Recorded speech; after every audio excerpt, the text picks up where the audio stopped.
Kita malam ini datang daripada air mani yang hina. Kalau jatuh ke tanah, ayam tak patuk, itik tak sudu. Itulah kita air mani. Tiba-tiba air mani itu Allah angkat darjatnya. Dan laqad khalaqnal insana fi ahsani taqwim.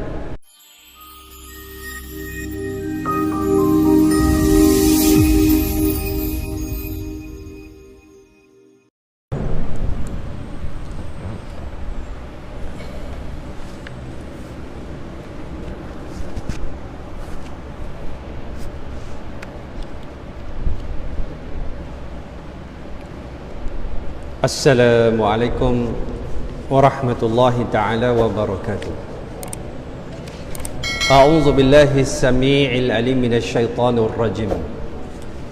Bismillahirrahmanirrahim. Alhamdulillahilladzi adhaka wa abka wa amata wa ahya wa as'ada wa ashqa wa adalla wa hada. والذي أنزل القرآن على خاتم الأنبياء والمرسلين فرفع به أقواما ووضع به آخرين فمن اتبع هداه كان من السعداء ومن أعرض عنه كان من الأشقياء أصلي وأسلم على قائدي وقدوتي وحبيبي وقرة عيني سيدنا محمد ابن عبد الله salawatullah wassalamuhu ala sairil anbiya'i wal mursalin wassiddiqina wasyuhada'i wassalihin wal mujahidin wa man tabi'ahum bi ihsanin ila yaumin yaqumun nasu li rabbil alamin amma ba'd.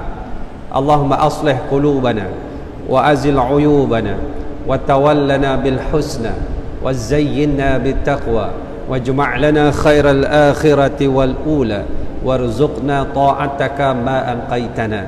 Wahai Allah, perelokkan hati kami, cabutkan keaiban dari diri kami, dorongkan kami pada jalan-jalan kebaikan, hiaskan hati kami dengan ketakwaan, himpunkan bagi kami kebaikan akhirat dan dunia, rezekikan kepada kami ketaatan kepadamu selagi mana kami hidup menumpang di atas muka bumi. Amin ya rabbal alamin. Yang saya hormati lagi saya kasihi Tuan Imam, Tuan Bilal, para ustaz, alim ulama, seluruh barisan kepimpinan Masjid Al-Khairiyah Seri Gombak, tuan-tuan haji, puan-puan hajat, tuan-tuan puan-puan muslimin muslimat, hadirin dan hadirat, sahabat dan sahabiah yang dirahmati oleh Allah Subhanahu wa taala. Pertama dan selama bersyukur kita kehadrat Allah Subhanahu wa taala dengan kurniaan nikmat yang begitu banyak melimpah ruah. Banyak perkara yang kita tidak minta Allah beri, cuma yang kita minta belum diberi, bukan dia tak beri. Lalu kita kena banyak bersyukur kepada Allah Subhanahu wa taala. Dan insya-Allah pada petang ini ataupun pada malam ini kita mengambil kesempatan nak bawa satu tajuk. Tajuk dia sangat mudah untuk kita hadam, kita faham, kita amalkan, insya-Allah. Tajuk yang saya ambil pada malam ini iaitu satu persoalan yang kita kena tanya diri kita pada malam ini yang duduk dalam masjid yang penuh kemuliaan ini, iaitu tajuk dia hambakah aku? Hambakah aku? Saya ulang balik, hambakah aku? Jadi persoalan kita pada malam ini, kita malam ni hamba ataupun tidak kepada Allah. Kerana hamba itu, pertama kita kena faham, hamba dalam konteks manusia yang dipanggil al-istirqa. Al-istirqa apa itu? Perhambaan. Kalau kena pada manusia, dia menjadi satu perkara yang sangat negatif. Tetapi kalau kita memahami hamba itu dalam konteks hamba kepada Allah, dia akan menjadi perkara yang sangat positif. Apabila kita merenung diri kita pada malam ini, tuan-tuan, puan-puan, muslimin muslimat, hamba itu boleh kita bahagikan kepada 4 jenis hamba. Perkataan hamba bahasa Arab dipanggil abdun. Abdun, ain badal, abdun.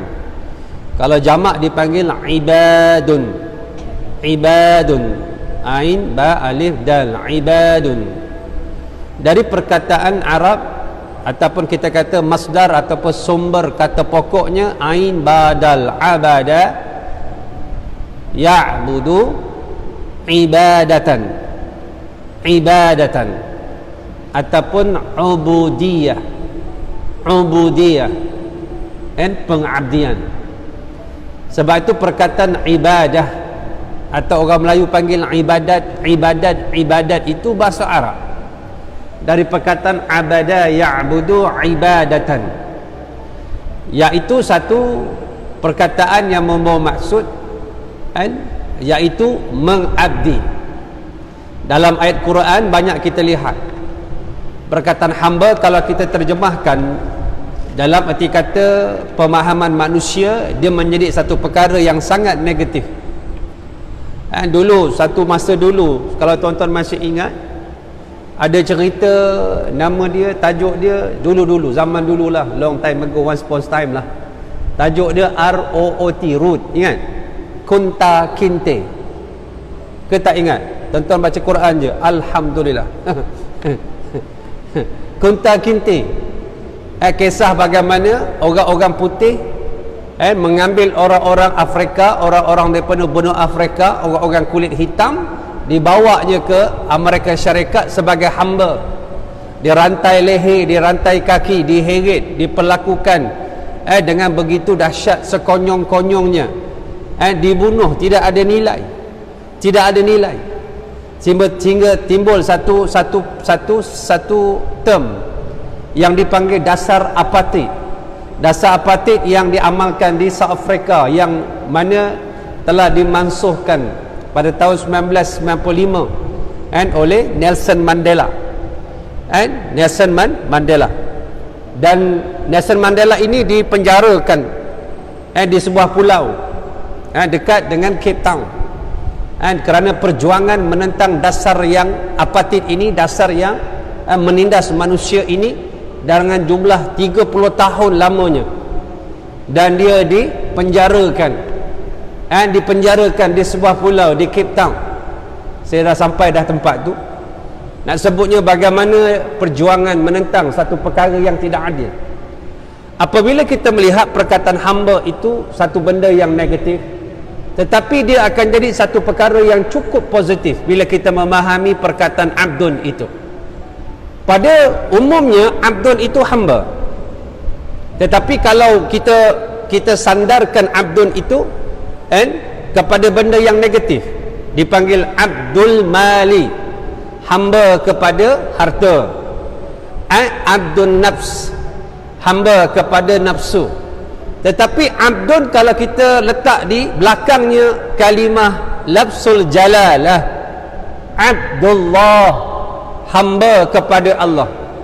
Hamba ini menjadi satu pertama yang dipanggil ta'zim. Satu apa? Menunjukkan kebesaran Allah Subhanahu wa taala, kurniaan Allah Subhanahu wa taala kepada kita malam ni. Kita ini hamba kepada Allah. Yang kedua, bila disandarkan kepada Abdullah, menunjukkan takriman, satu kemuliaan. Satu kemuliaan. Hamba kepada Allah yang bersifat dengan segala sifat-sifat kesempurnaan. Allahu Akbar. Contoh, baitun, rumah. Baitu Aliyin, rumah Ali. Baitu Muhammadin, rumah Muhammad. Kita anggap biasa kerana rumah manusia. Tapi kalau kita sebut Baitullah, rumah Allah, Baitullah, rumah Allah, masuk dalam pemikiran kita. Orang sedang bertawaf di keliling Kaabah, itulah rumah yang disandarkan pada rumah Allah. Kalau kita kata buku, kitabun, kitabu Aliyin, kitab buku Ali, buku Muhammad, buku Qasim. Tapi kalau kita kata kitabullah, ini dia kitabullah, apa dia? Terbayang dalam pemikiran kita Al-Quran yang diturunkan oleh Allah daripada Jibril kepada Nabi Muhammad selama hampir 23 tahun, bukan sebarang kitab. Bila kita kata Rasulun, utusan. Tetapi bila kita sebut Rasulullahi, dia sandarkan kepada Allah, dia merupakan Rasul Allah Subhanahu wa ta'ala. Lalu yang pertama saya nak sebut, ada jenis hamba. Yang pertama, hamba yang belum dipanggil dia sudah mencari Tuhan. Belum azan dia dah cari masjid. Belum azan, belum dipanggil, dia sudah mencari surau. Belum diperintah, dia dah tak sabar menanti apa yang Allah nak perintahkan padanya. Sebelum ada satu arahan dari Allah, dari Rasulullah, dia tak sabar. Dia menanti-nanti apakah Allah akan memerintahkan dia dengan sesuatu urusan. Dia tidak sabar. Hamba ini, hamba iaitu jiwa, orang yang tahu dirinya hamba. Pada malam ini, kita malam ini datang daripada air mani yang hina. Kalau jatuh ke tanah, ayam tak patuk, itik tak sudu. Itulah kita, air mani. Tiba-tiba air mani itu Allah angkat darjatnya. Dan laqad khalaqnal insana fi ahsani taqwim. Dari air mani itu Allah jadikan dengan sebaik-baik kejadian, iaitu yang namanya manusia, yang pernah Allah perintahkan pada malaikat. Wa idh qala rabbuka lil malaikati isjudu li adama fasajadu illa iblis. Ada satu jenis manusia, iaitu Abul Bashar, pemula kepada manusia, iaitu Nabi Adam, yang mana merupakan ayah pada kita, yang mana pernah diperintahkan malaikat yang mulia dicipta dari cahaya supaya sujud pada Nabi Adam, bukan menyembah tetapi menghormati, memuliakan Adam alaihissalam. Kenapa tuan-tuan? Kerana Allah menciptakan manusia itu dengan tanggungjawab. Yang pertama sekali, surah Az-Zariyat ayat 56. Inilah asas hidup hamba. Wa ma khalaqtul jinna wal insa illa liya'budun. Illa liya'buduni, hujung dia. Kalau kita baca selapis terjemahan harfiah, tidak aku ciptakan jin dan juga manusia melainkan untuk mengabdi diri kepadaku. Liya'buduni, ni itu ku. Sedangkan maksud dia bukan maksudnya mengabdi diri kepada Allah. Allah berhajat kepada kita punya keimanan. Tuan-tuan, manusia, jin, syaitan, malaikat, seluruhnya beriman. Dia tidak menambah martabat Allah. Allah tidak berhajat kepada keimanan kita malam ni. Kalau seluruh makhluk kufur kepada Allah, dia tidak akan mengurangkan martabat Allah, kerana Allah juga telah sempurna. Sebab itu, wa ma yashkur fa innama yashkuru li nafsi wa man kafara fa innallaha ghaniyyun hamidun. Dan barang siapa yang bersyukur, dia bersyukur untuk diri dia. Dia masuk syurga, diri dia. Dia seronok ganjaran Allah, diri dia dapat. Allah tak mengambil manfaat daripada apa yang kita lakukan di atas amal-amal soleh. Dan kalau kita kufur, tidak bersyukur, dia tidak akan mengurangkan martabat Allah, kerana Allah itu telah sempurna. Lalu inilah asas dalam kehidupan kita. Maksudnya, manusia itu secara fitrahnya dia nak hidup beragama, dia nak hidup bertuhan. Wala in sa'altahum man khalaqas samawati wal arda la yaqulunna Allah. Surah apa tu? Surah Luqman. Kalau kamu tanya kepada mereka, siapa yang menciptakan langit dan bumi, nescaya mereka akan kata Allah. Ayat ini membawa dua maksud. Ditanya kepada orang yang tidak Islam, siapa yang mencipta langit dan bumi, mereka mengatakan Allah. Ada yang mengatakan Tuhan Allah. Ada yang mengatakan dengan Tuhan-Tuhan yang mereka sebut dalam keadaan yang tidak berapa fasih. Itu pertama maksud dia. Yang kedua maksud dia, mengambil satu agama dalam hidup menunjukkan manusia itu tak boleh hidup tanpa agama. Faham tak? Walaupun agama itu tidak Islam. Kenapa? Mereka gagal mencari Tuhan yang mutlak. Mereka ambil satu anutan, Christianity, Buddhism, Judaism, and Zoroastrianism, Sikhism. Mereka ambil sebagai jalan hidup.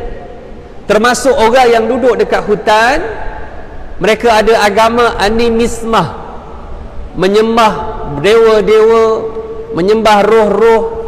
Sebab itu mereka letakkan diri mereka dalam satu keadaan ada jawapan.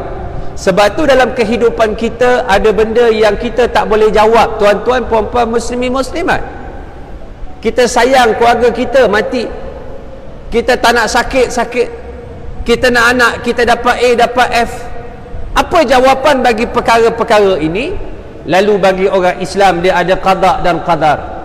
Bagi yang bukan Islam dia balik rujuk pada agama masing-masing.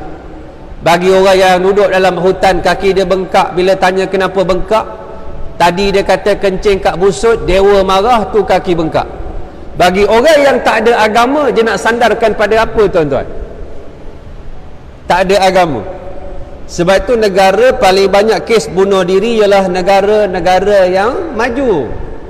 Cuba tengok Korea, Jepun, China, negara Scandinavian, Norway, Sweden, Denmark. Negara yang mengaku maju, kebendaan dia maju, canggih dia punya kehidupan dia, duniawinya, tetapi kenapa dia banyak kes suicide, bunuh diri? Kerana di dalam ini tidak ada jawapan. Mereka kosong dari hidup bertuhan. Sebab tu asas hamba yang pertama, hamba yang dia datang kepada Allah, belum lagi dipanggil, dia sudah mencari Allah. Dia nak Allah pandang dia, dia nak Allah tengok dia. Dalam keadaan gelap dia nak Allah tengok dia. Dalam keadaan ramai manusia ramai, dia tak nampak manusia, dia hanya nak Allah pandang dia. Dalam keadaan dia meraih pandangan Allah, sebab itu Tuhan yang berhak disembah. Inilah hamba yang mana sifat dalam hidupnya disebut dalam suratul An'am. Kita baca tadi dalam solat suratul An'am ayat 162. Tadi Az-Zariyat 56, tidak aku ciptakan jin dan juga manusia melainkan untuk mengabdi diri padaku. Maksudnya manusia secara fitrah hidup nakkan Tuhan, hidup nak bertuhan. Dia tak sembayang, bila tenggelam kat laut mula menyebut Allah. Dia minum arak, bila tersepit tak boleh nak buat apa-apa, dia cari Allah. Ada seorang etis, dia pun dah meninggal, orang Malaysia. Dia paling benci dengan Islam. Dia kanser tahap 4. Tahap 4. Dia orang Cina, etis. Dia punya bibi dia orang Indonesia, orang Muslim, Muslimah. Ketika dia nak meninggal,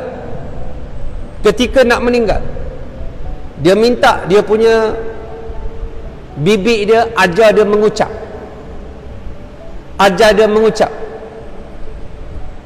Keluarga-keluarga dia yang tak Islam ini terperanjat kerana dia terlalu sakit, kanser tahap 4. Dia minta supaya diajarkan padanya kalimah syahadah. Bibi dia terperanjat, bibi dia orang suruhan, bibi dia orang gaji, bed dia nak ajarkan, orang marah, tak ajar, bos dia minta, lalu dia ajarkan. Akhirnya dia meninggal dalam Islam, penghujung hidupnya Islam. Bila ditanya oleh keluarga dia kenapa minta dia minta mengucap, dia kata dia tak ada harapan dan dia terlalu sakit dan dia mesti hidupnya mesti bergantung pada satu kuasa. Ini yang dipanggil religio di unseen world, maksudnya satu kuasa yang mengawal sistem alam ini. Kalau kita rujuk balik pada Allah, inilah hidup bertuhan. Sebab itu sahabat-sahabat, bila semalam letupan dekat Beirut, Lebanon, ada beberapa video saya tengok. Itu letupan yang dirakam oleh beberapa rakaman handphone dan CCTV. Bagaimana kalau letupan akhirat? Yang itu letupan dunia. Saya tengok ada yang menyebut Allahu Akbar, Allahu Akbar, Allahu Akbar.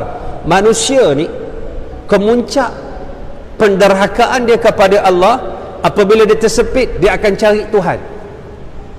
Begitu juga dengan peristiwa COVID-19 yang berlaku sampai sekarang. Beberapa negara yang tidak mengaku, bukan negara umat Islam, di Jerman minta supaya diazankan, dilaungkan loudspeaker dekat luar masjid. Sebelum ni dalam masjid saja.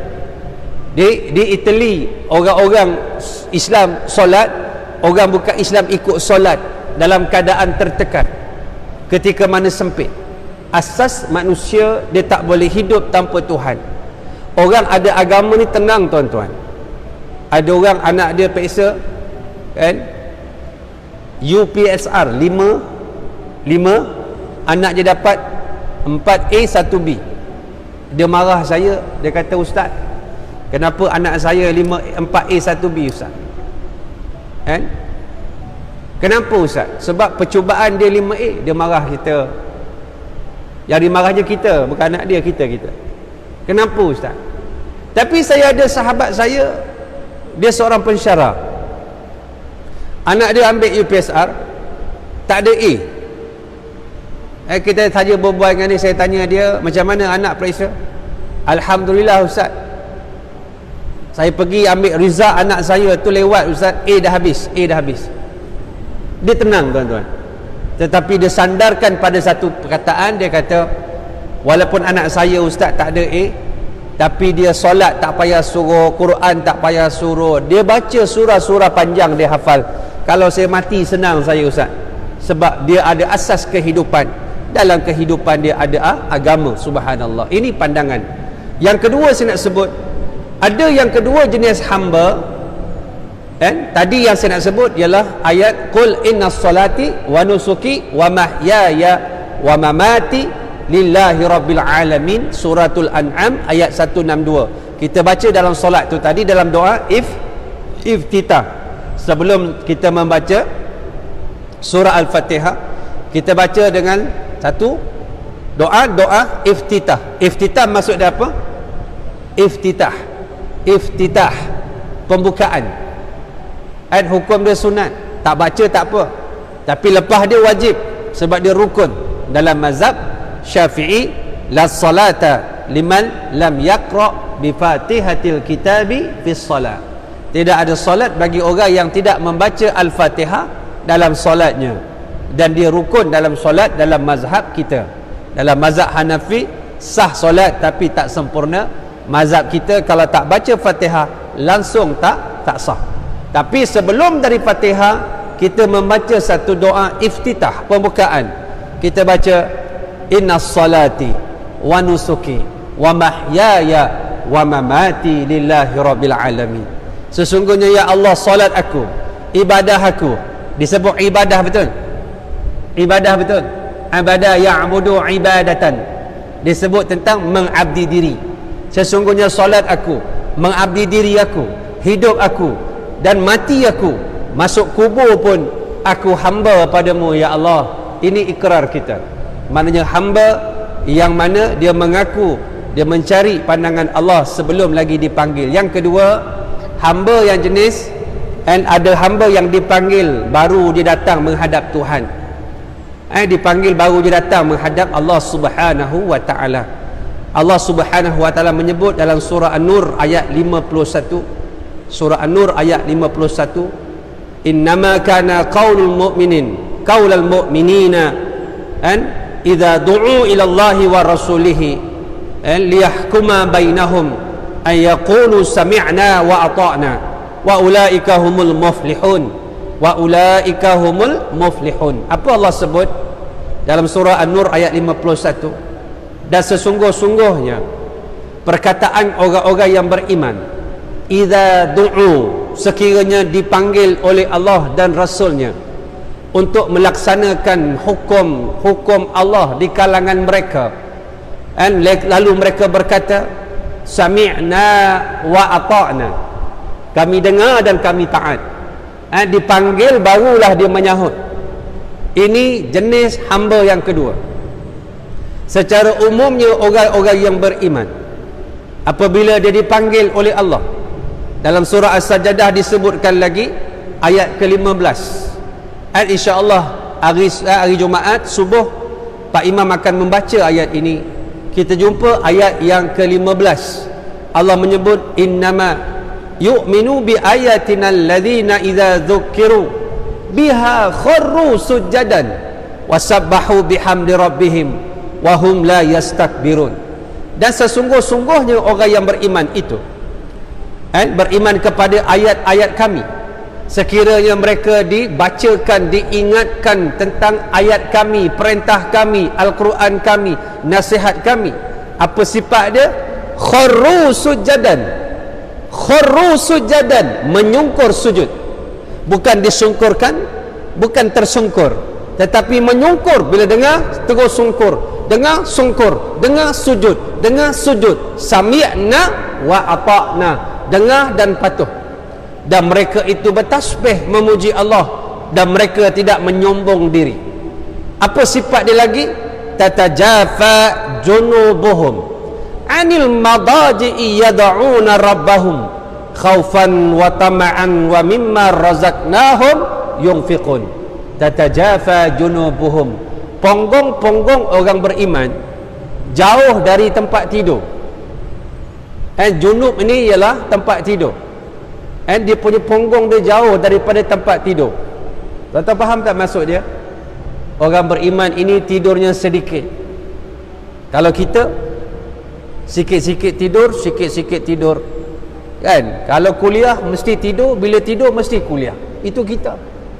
Tapi Allah sebut tatajafa junubuhum, punggung dia jauh dari tempat tidur, kerana dia banyak beribadah kepada Allah Subhanahu wa ta'ala. Ini sifat dia. Dan sebab itu dia ini bila mana Allah perintah, dia tidak akan maksiat kepada Allah Subhanahu wa ta'ala. Ada seorang sahabat bila Nabi pinang adik dia, Nabi pergi pinang Zainab. Zainab ini tuan-tuan puan-puan muslimin muslimat, seorang sahabat yang seorang sahabiah, seorang sahabat Nabi. Dan Zainab ini akhirnya menjadi isteri Nabi sallallahu alaihi wasallam. Zainab binti Jahsh, dia adik kepada Abdullah ibnu Jahshin, ibnu Jahsh. Kalau tuan-tuan pergi ke perkuburan syuhada Uhud, dalam pagar yang besar tu kan ada banyak kubur. Tiba-tiba dekat depan tu ada 3 kubur yang terasing dalam makam. Kalau tuan-tuan perasan tengok, kalau tak tengok tak nampak lah. 3 tu kata ulama, kubur Mus'ab bin Umair, Hamzah bin Abdul Muttalib, yang ketiga Abdullah bin Jahsh. Abdullah inilah abang pada Zainab. Zainab ini cantik, Zainab ini kaya, Zainab ini bangsawan. Nabi pergi rumah Zainab nak meminang Zainab untuk anak angkat dia. Siapa? Zaid bin Harisah, ayah pada Usamah bin Zaid. Dalam riwayat dia ni hitam. Orang dia hitam, tak comel, orang negro. Bila Nabi pergi meminang, sukalah keluarga Zainab. Tapi bila Nabi kata, aku pinang bukan untuk aku, tetapi untuk anak angkat aku, Zaid. Bila dengan Zaid, mereka tak setuju. Dalam kitab Safwatut Tafasir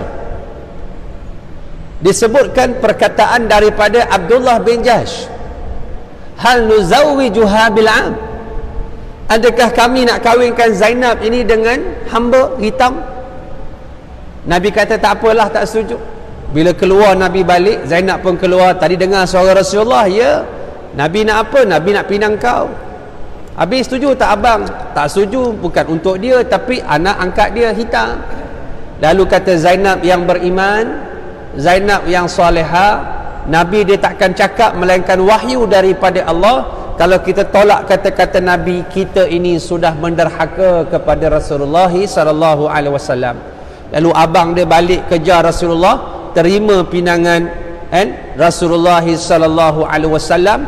Turunlah ayat suratul Ahzab ayat 36 dengan perkataan Allah menyebut wa makana lil mu'minin wala mu'minatin idza qadallahu wa rasuluhu amran ayakuna lahumul khiyaratu min amrihim wa may ya'sillaha wa rasulahu faqad dhalla dhalalan ba'ida.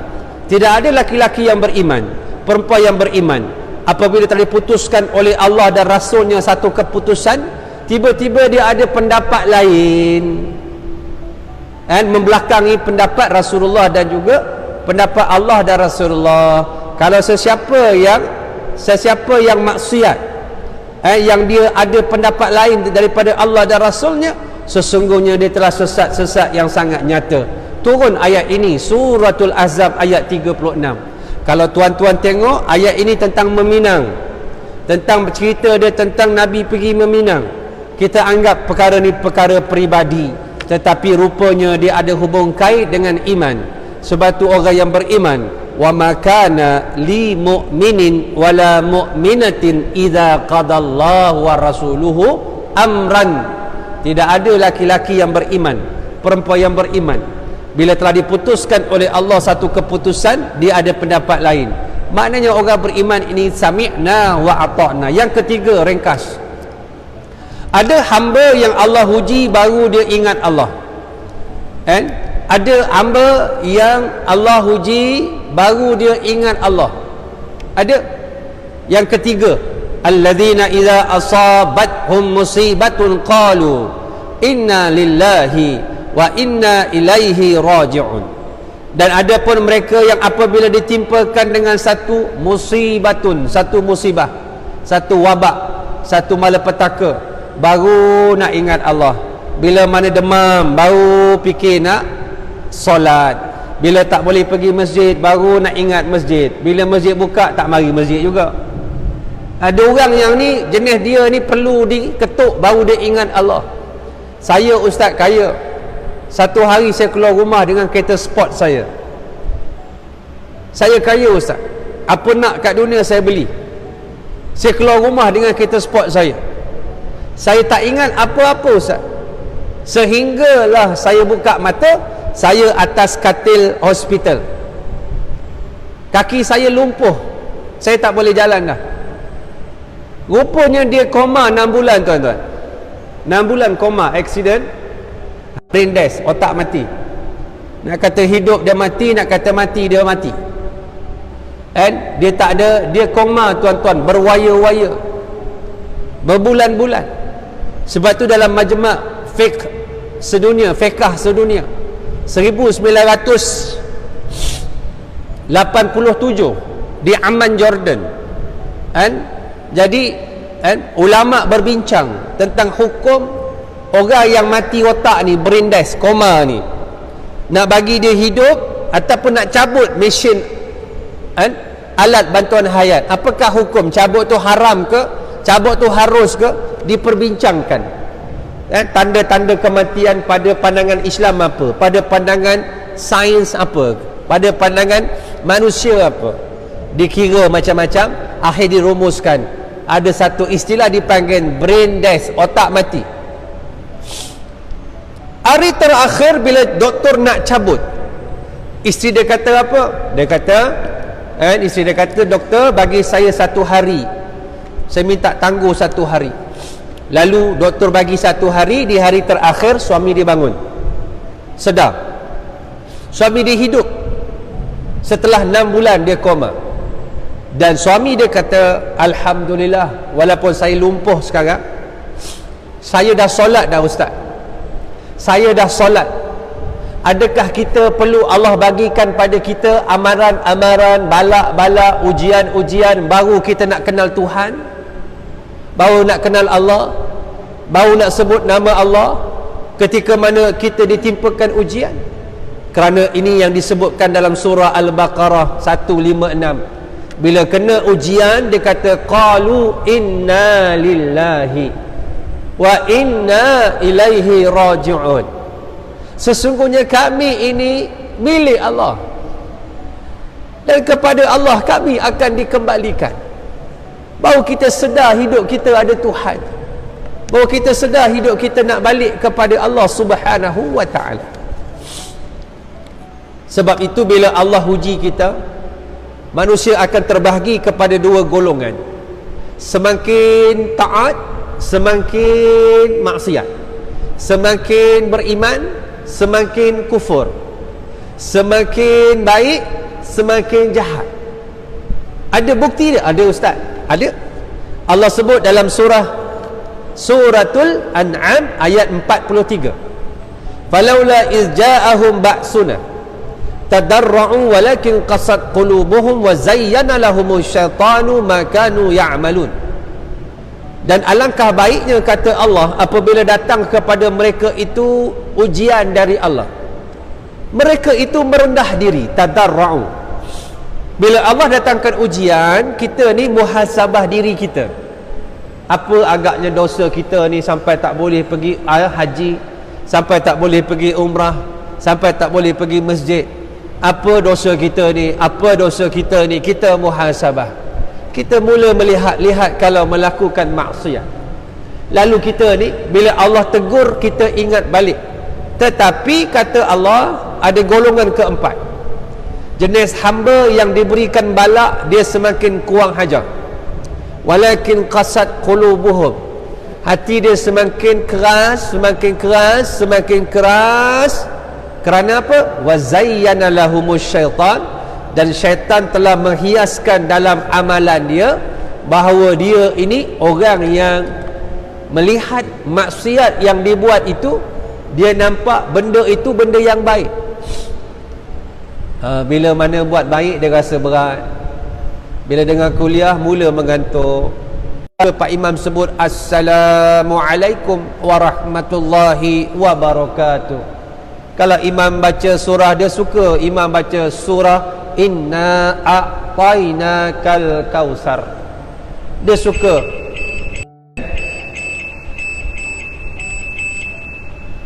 Dalam keadaan yang terakhir, hamba ini diuji, dia tidak boleh balik kepada Allah, hatinya sudah keras.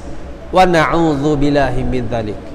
Dalam keadaan banyak ayat Quran, antaranya tuan-tuan boleh tengok macam mana surah namanya Luqman ayat 32. Apabila Allah uji dengan ombak yang besar, mereka mula menyebut da'awullaha mukhlishina lahuddin, menyebut Allah. Tapi bila Allah selamatkan balik ke atas daratan, mereka kembali kufur kepada Allah Subhanahu wa ta'ala. Lalu pada malam ini, dalam kesempatan yang sedikit, marilah kita renungkan, hambakah aku? Kita jenis hamba yang macam mana? Yang pertama, dia belum panggil dah dia mengaku hamba. Yang kedua, dipanggil mengaku hamba. Yang ketiga, diuji baru mengaku hamba. Yang keempat, diuji dia semakin menderhaka maksiat kepada Allah Subhanahu wa ta'ala. Kita benci setakat tu boleh dah. Kita sampai isyak saja dalam tempoh hari ni, insya-Allah. Insya-Allah boleh dah. Kuliah tak perlu lama, sikit-sikit, insya-Allah. Pukul 12 kita berhenti, boleh? Tak boleh. Okeylah. Aqulu qawli hadza wa astaghfirullahal azim li wa lakum. Wassalamualaikum warahmatullahi taala wabarakatuh.